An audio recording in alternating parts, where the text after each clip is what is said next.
Hi friends, అందరికీ good morning అండి. ఏం చేస్తున్నారు?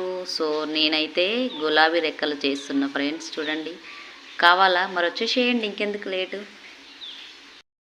సో పిండి అయితే ఇదనమాట. ఇందులో మైదా పిండి ఒక హాఫ్ కేజీ తీసుకున్నాను ఫ్రెండ్స్. మైదా పిండి ఏ బౌల్తో అయితే తీసుకుంటామో సో షుగర్ కూడా అదే బౌల్తో తీసుకోవాలి, ఈక్వల్గా వేసుకోవాలి. సో ఇందులో ఒక టీ గ్లాస్ అంత బియ్యం పిండి, ఇందులో రుచికి సరిపడా సాల్ట్ వేసాను.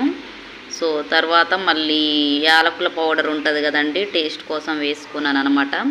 సో ఇలా ఒక 1 అవర్ అలా కలుపుకున్న తర్వాత నానబెట్టుకున్నాను ఫ్రెండ్స్. పిండి ఇలా వచ్చిందనమాట. సో ఇలా వడాలి. చూసారు కదా, క్రిస్పీగా ఉంటాయి. అదిగో బాగుంటాయి ఫ్రెండ్స్. మా పాప అడిగిందనమాట.